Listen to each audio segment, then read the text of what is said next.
of the Cockroach Junta Party or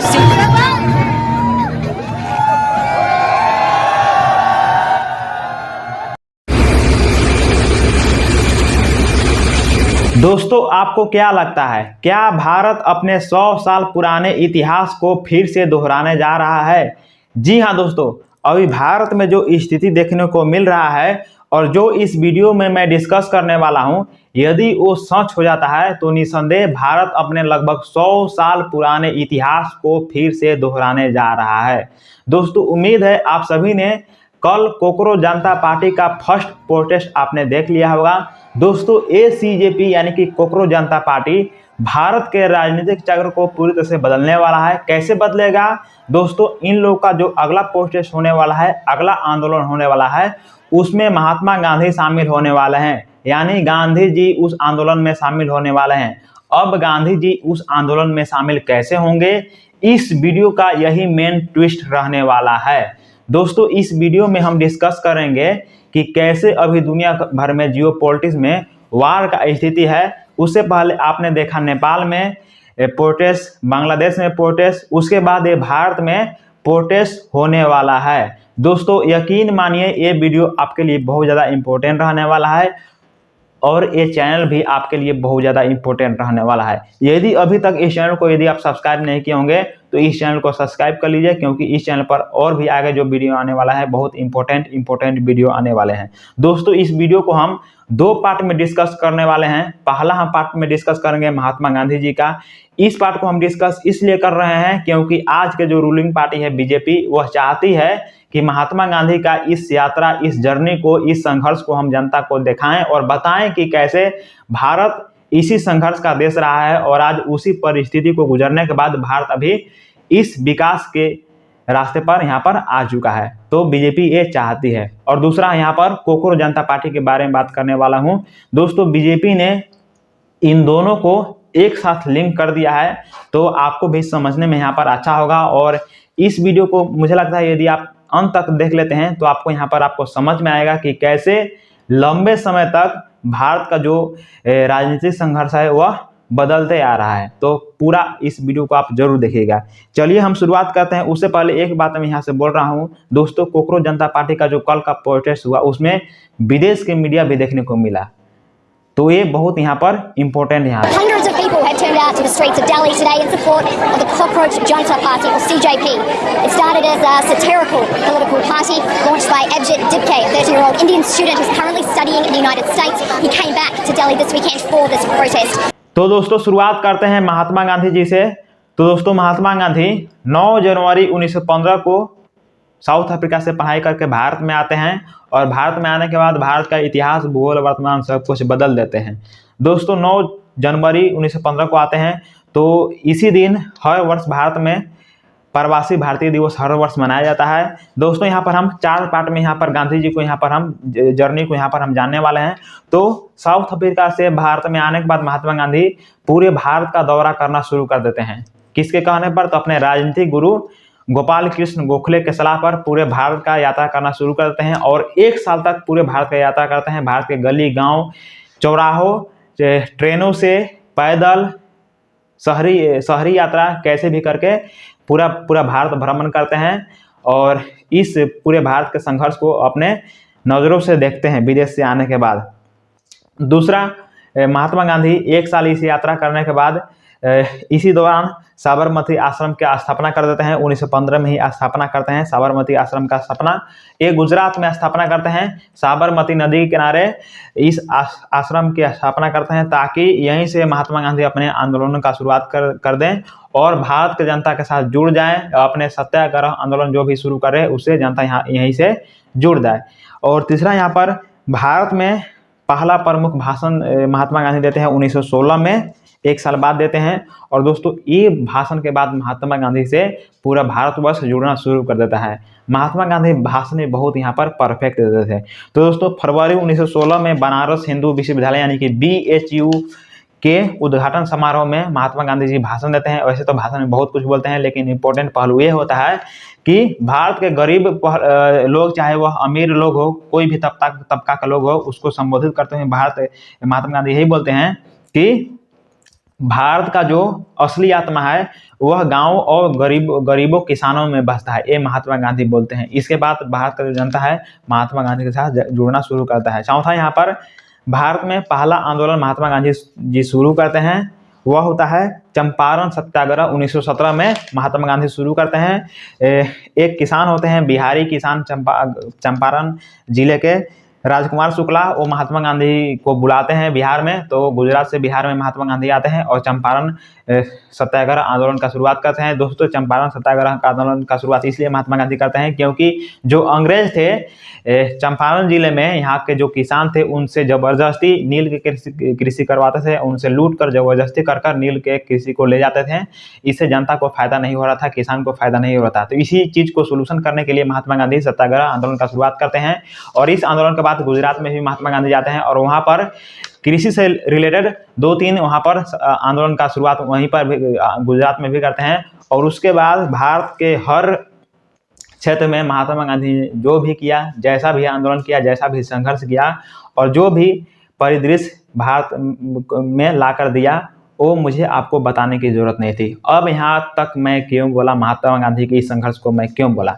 तो दोस्तों, BJP चाहती है कि आप ये जानें, बीजेपी ये चाहती है, बीजेपी भूल चुके हैं, आज की जो रूलिंग पार्टी है ये चाहती है ये जाने।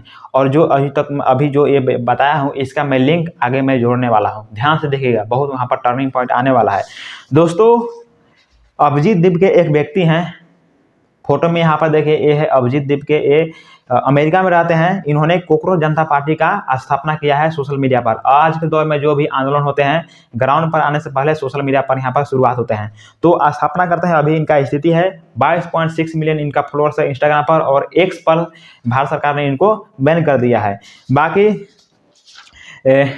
स्थापना इसलिए करते हैं कोकरोच जनता पार्टी के क्योंकि यहाँ पर भारत का जो CJI हैं सूर्यकांत, जो भारत के चीफ जस्टिस ऑफ इंडिया है, इन्होंने भारत के जो युवा है, बेरोजगार युवा हैं, इनको कोकरोच बोला है कि ये सोशल मीडिया पर आते हैं, ये मीडिया में आ जाते हैं, ये RTI दायर करते हैं और सरकार से सवाल पूछते हैं, ऐसे ऐसे करके भारत के जो युवा हैं उनको कोकरोच बोला था। तो उसके बाद कोकरोच जनता पार्टी का स्थापना ये अभिजीत दीप के करते हैं। उसके बाद ये आते हैं 6 जून यानी कि कल भारत में आते हैं। भारत में आने के बाद इनको भारत सरकार, भारत का जो पुलिस है नहीं रोकती है, इसलिए नेपाल का स्थिति देख चुके हैं, बांग्लादेश का स्थिति देख चुके हैं।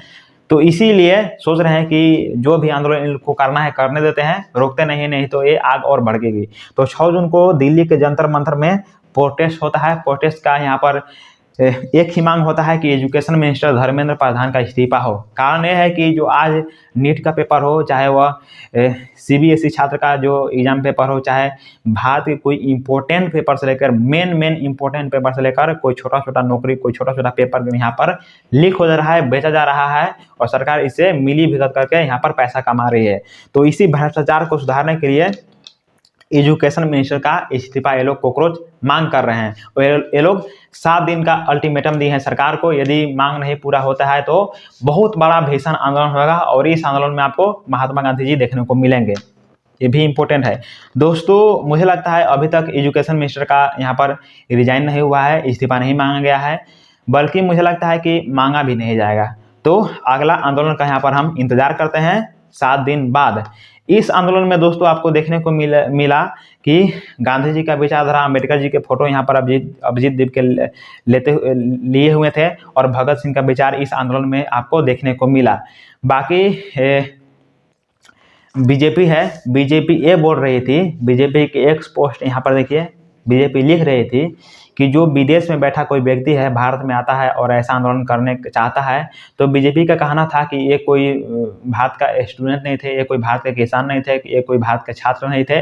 सीधे तौर पर अभी जो सोशल मीडिया पर चल रहा है, जो अभी राइट विंग जो बीजेपी लोग हैं, ये लोग सरकार में जो ही बैठे लोग हैं, इनके द्वारा, इनके IT सेल द्वारा ये भी फैला जा रहा है कि ये जितने भी लोग हैं, हजारों की संख्या में जो लोग आए थे जंतर मंतर में आंदोलन किए अभिजीत दीप के साथ, ये सारे देशद्रोही थे, ये बोला जा रहा है। और दोस्तों, इसी चीज़ को मैं समझाने के लिए ये बोल रहा हूँ कि भारत जो ये बीजेपी बोल रही है कि कोई विदेश से आकर भारत में ऐसा कैसे कर सकता है, तो इनको समझना होगा कि भारत के कोई भी महापुरुष हो, कोई भी क्रांतिकारी काम किया, चाहे वह अम्बेडकर जी हो, चाहे वह गांधी जी हो, वह विदेश से ही यहाँ पर शिक्षा लेकर, विदेश से ही सीखकर यहाँ पर भारत में आकर ये सब काम किए हैं, भारत का विकास किए हैं। तो यहाँ पर इन लोग को समझना होगा कि जो अभिजीत दीपके हैं, इनको मैं महात्मा गांधी और अम्बेडकर से जोड़ नहीं रहा हूँ, लेकिन उनके एक नाखून के टुकड़े इतना यदि योगदान ये दे देते हैं अभिजीत दीपके भारत के युवाओं के साथ मिलकर, भारत के कॉकरोचों के साथ मिलकर, तो ये बहुत अच्छा हो जाता है। तो इनको हम देशद्रोही नहीं बोल सकते हैं। बीजेपी को ये समझना होगा कि ये देशद्रोही नहीं है। जितने भी लोग जंतर मंत्र पर इकट्ठा हुए थे वे लोग देशद्रोही नहीं थे। तो ये इनको समझना पड़ेगा। अब यहाँ पर हम बात करेंगे कि भारत का परिस्थिति ये लोग कैसे चेंज करने वाले हैं, भारत का जो राजनीतिक है उसका चक्र कैसे ये लोग चेंज करने वाले हैं।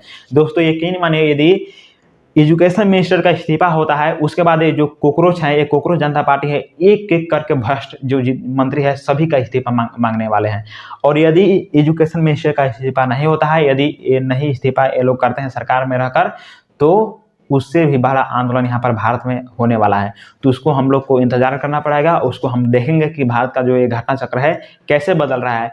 उम्मीद है भारत सरकार मिलिट्री को यहाँ पर लगाएगी, पुलिस को लगाएगी, हर प्रकार से रोकने का प्रयास करेगी। लेकिन मुझे लगता है अब समय आ गया है कि ये चेंज करना चाहिए। और एक चीज़ मैं यहाँ पर ये भी जोड़ देना चाहता हूँ दोस्तों, स्वस्थ जो लोकतंत्र है उसका निशानी यही है, आप एक बार दो बार से ज़्यादा किसी सरकार को मौका मत दीजिए। अभी बीजेपी है, चेंज करके कांग्रेस लाइए, कांग्रेस के बाद बीजेपी लाइए, कांग्रेस लाइए, बीजेपी लाइए। और यदि आप सोच रहे हैं कि मैं कांग्रेस बीजेपी का ही बात क्यों कर रहा हूँ, तीसरा कोई क्यों नहीं आना चाहिए, तो दोस्तों भारत के जो जनता है, मैं आपको बोल रहा हूँ, आप बेवकूफ़ हैं। तीसरा बार बीजेपी को आप लाएं क्यों? आपने देखा भारत का भी स्थिति ये चल रहा है, भारत में तेल गैस रहते हुए भी हम दूसरे देश को बेच रहे हैं। और भारत का में महंगाई बढ़ रहा है, बेरोजगारी बढ़ रहा है, भुखमरी बढ़ रहा है, जीडीपी गिर रहा है। हर तरीके से भारत अभी रुपया यहाँ पर बहुत ज़्यादा पतला हो चुका है। यही जो प्रधानमंत्री नरेंद्र मोदी थे 2014 में प्रधानमंत्री बनने से पहले कैसा कैसा भाषण दे रहे हैं, और ये भारत का स्थिति क्या हो रहा है। अभी ऐसे ऐसे भक्त हैं रूलिंग पार्टी का जो घरे खाने का जो खाना नहीं है, और यहाँ पर बोल रहे हैं कि हम तेल 500 रुपये लीटर मिलेगा तब भी लेंगे, गैस 5,000 रुपये यहाँ पर टंकी मिलेगा तो भी हम ले लेंगे, ऐसा बोल रहे हैं। तो बेवकूफ़ आप ही हैं। आप कोई नया पार्टी को यहाँ पर आप नहीं जिताइएगा। क्यों नहीं जिताइएगा? क्योंकि जो मीडिया द्वारा गलत प्रचारित किया जाएगा, व्हाट्सएप ग्रुप द्वारा गलत प्रचारित किया जाएगा। यदि मैं ही चाहूँगा, यदि मैं सोच रहा हूँ कि मैं प्रधानमंत्री बनना है, 5 साल बाद मुझे प्रधानमंत्री बनना है, और अभी से मैं यदि शुरू करता हूँ अपना यात्रा, तो मुझे लगता है कि 1 महीना के अंदर मुझे आप देशद्रोही साबित कर दीजिएगा। चाहे मैं कितना भी अच्छा हूँ, देशद्रोही साबित कर दीजिएगा कि मैं पाकिस्तान चाइना से फंडेड हूँ, ऐसा बोल दीजिएगा। मुझे जोर शोर से पैसा दे रहा है, ऐसा बोल दीजिएगा। तो बेवकूफ़ आप ही हैं। तो मैं आपसे ज़्यादा दिमाग लगाने के लिए नहीं कहूँगा, बस यही कहूँगा कि कम से कम 2 टर्म से ज़्यादा किसी पार्टी को मौका मत दीजिए। यही स्वस्थ लोकतंत्र का यहाँ पर निशानी है, और यही आपके लिए फ़ायदेमंद होगा। नहीं तो यदि घटना आपके साथ होता है तो ये रूलिंग सरकार डिक्टेटर के रूप में ले लेगी, और आपके जो भी मांगे हैं वो पूरा नहीं होगी। अब यहाँ पर मैं बात करने वाला हूँ जो भारत का जो समस्या है, 2 यहाँ पर मैं समस्या के यहाँ पर डिस्कस करने वाला हूँ। एक बंदा का देखिए, ये भारत के एलओपी हैं राहुल गांधी, इनको आप लोग बोलते हैं पप्पू बोलते हैं, बहुत इंटेलिजेंट बंदा है जहाँ तक मैं समझ चुका हूँ। अभी भारत के राजनीति में जितने भी लोग हैं सभी से इंटेलिजेंट बंदा यही है। इनके हर एक बात और हर एक स्टेटमेंट सही साबित होता आ रहा है। यहाँ पर आपको समझना होगा, अभी ये अंडमान निकोबार द्वीप वहाँ पर गए थे, वहाँ का जो इकोसिस्टम है, वहाँ का जो विविधता है, उनको वहाँ का पेड़ कटाई किया जा रहा है। भारत सरकार जो यहाँ पर अपने बिजनेसमैन ग्रुप अडानी को यहाँ पर बेच रही है, तो इसको रोकने के लिए वहाँ का जो जनता बुलाई थी, तो वहाँ पर गए थे और वहाँ पर समुद्र में डाइव भी किए हैं। वो फुटेज वीडियो आपने देख लिया होगा। तो वहाँ से आने के बाद इन्होंने भी आंदोलन का शुरुआत कर दिया है कि इसको अंडमान को सुरक्षित किया जाए, निकोबार को सुरक्षित किया जाए। तो इनको आने के बाद पेट्रोलियम मंत्री हरदीप सिंह पुरी ने एक्स पर पोस्ट किया है, यहाँ पर देखिए, और सोशल मीडिया पर भी आपको देखने को मिल रहा होगा, न्यूज एजेंसी में भी आपको देखने को मिल रहा होगा। इनके आने के बाद, राहुल गांधी जी के आने के बाद, अंडमान सागर में ऊर्जा का अपार स्रोत यहाँ पर मिला है। ऑयल इंडिया लिमिटेड द्वारा अंडमान द्वीप समूह के पूर्वी तट से 15 किलोमीटर दूर 355 मीटर की गहराई में खोदे गए अन्वेष कुएं श्री विजयपुरम 3 में प्राकृतिक गैस का विशाल यहाँ पर स्रोत मिला है। अब यहाँ पर समझना होगा क्या इस स्रोत को मिलने के बाद भारत का स्थिति चेंज होगा, जो महंगाई बढ़ रहा है तेल गैस का, क्या ये यहाँ पर हम लोग के लिए फ़ायदा होगा? तो नहीं दोस्तों, चाहे सरकार अडानी को बेचे नहीं बेचे, कुछ भी हो, सरकार यहाँ से निकालेगी और विदेश में बेचेगी, और हम जिस परिस्थिति में जी रहे हैं उसी परिस्थिति में जिएंगे, क्योंकि सरकार अभी केवल बिजनेसमैन का विकास कर रही है। अब यहाँ पर आपको समझना होगा दोस्तों, जो राहुल गांधी गए थे, इसके जगह पर यदि मोदी जी जाते हैं, उस एरिया में यदि मोदी जी जाते हैं, तो मोदी जी तो खुद को भगवान बोल ही दिए हैं, और मुझे लगता है मीडिया दिन रात मोदी जी को भगवान बोलता कि मोदी जी इसको सुरक्षित करने के लिए यहाँ पर गए थे, और यहाँ पर देखिए ये चीज़ निकल गया। कितना यहाँ पर भाग्यशाली हैं, ये तो स्वयं विष्णु का अवतार है, ये यहाँ पर घोषित कर दिया। फिलहाल मैं इसको बोलूँगा नहीं, बाकी मैं इसलिए बोल रहा हूँ कि विदेश में ये लोग बेचेंगे और हमारा स्थिति यही रहेगा। इसके लिए आप इस बंदे का वीडियो देखिए, ये भारत से भूटान में गया था, इसका पहले आप पूरा वीडियो देखिए। दोस्तों भूटान में पेट्रोल के प्राइस क्या है, अगर मैंने आपको बता दिया ना, आपका दिमाग घूम जाएगा। सबसे पहले ये देखो, अभी मैं भूटान में हूँ और यहाँ पे लिखा हुआ है इंडियन ऑयल। इसका मतलब ये है कि जो भी ऑयल यहाँ पर आता है, पेट्रोल डीजल, वो सारा इंडिया से आता है, मतलब हम भूटान को बेचते हैं। लेकिन यहाँ पे इनकी गवर्नमेंट इन्हें क्या रेट देती है, आपका देख के दिमाग घूम जाएगा। मैं आपको दिखाता हूँ, आ जाओ। ये देखो दोस्तों, यहाँ पे जो पेट्रोल का प्राइस है वो है 62 रुपीज़ पर लीटर। ये बंदा बोल रहा है कि भारत से तेल यहाँ पर आ रहा है, पेट्रोलियम भारत से भूटान में जा रहा है, और भूटान में भारत से जाने के बाद वहाँ पर मिल रहा है 62 रुपये लीटर भारतीय रुपये के अनुसार। और भारत में कैसे मिल रहा है, और भारत में मिल रहा है 100 रुपये प्रति लीटर, प्लस 100 रुपया से प्लस हो चुका है। तो भारत किस दिशा में जा रहा है, इसी चीज़ को सुधारने के लिए ऐसे तो एग्जांपल मैं बहुत दे सकता हूं, लेकिन ये वीडियो मैं अभी फ़िलहाल देख रहा था, इसलिए मैं यहाँ पर आपको इसका एग्जांपल दिया हूँ। तो ये जो कॉकरोच जनता पार्टी अभी ये उभर चुकी है, इसका बहुत ज़रूरत है। हालांकि अभी जो दूसरा जो मेन पार्टी है कांग्रेस, वो बोल रही है कि ये जो बीजेपी का ही सहयोगी हो सकती है, या तो कोई मतलब देश के लिए अच्छा नहीं, ये बोल रही है कॉकरोच जनता पार्टी के लिए। लेकिन फिलहाल आगे जो भी करेगी ये मुझे पता नहीं है, लेकिन अभी इसका जो बुनियादी मांगे है वो सही है, और मुझे लगता है कांग्रेस को भी इसका सपोर्ट करना चाहिए। आगे जो भी होगा, हालांकि हम धोखा खा चुके हैं, अन्ना आंदोलन जो 11 में हुआ था वो पूरी तरह से फेक था, तो कांग्रेस उसी का रिलेट करके बोल रही है कि वैसा ही ये हो सकता है। लेकिन मुझे लगता है वैसा नहीं होगा, वैसा होगा तो हम वहीं पर रोक देंगे। लेकिन अभी जहाँ तक इसका सही और राइट बुनियादी मांगे हैं, वहाँ तक हम इसको सपोर्ट करेंगे कॉकरोच जनता पार्टी का। तो फिलहाल अभी भारत का जो चक्र है बहुत ज़्यादा बदलने वाला है, और जैसा ही बदलेगा बहुत मज़ा आएगा, क्योंकि मज़ा इसी में है, लोकतंत्र का मज़ा इसी में है कि आंदोलन हो, बार बार आंदोलन हो, इसको सरकार रोके नहीं, और बार बार यहाँ पर सरकार चेंज होते रहें, यही लोकतंत्र का निशानी है। बाकी आगे देखेंगे कि ये कॉकरोच जनता पार्टी आगे क्या करती है। जो भी करेगी मुझे लगता है अच्छा ही होगा, और सरकार को कॉकरोच जनता पार्टी की बात माननी चाहिए, नहीं तो सरकार यहाँ पर बदल दिया जाएगा। बाकी उम्मीद है इस वीडियो में आपको अच्छा खासा जानकारी मिला होगा, और इस चैनल पर और भी अच्छा वीडियो आगे आने वाला है। तो अभी तक इस वीडियो को देख रहे होंगे तो इस चैनल को सब्सक्राइब कर लीजिए, और आपसे मिलते हैं अगले वीडियो में। धन्यवाद, जय हिंद।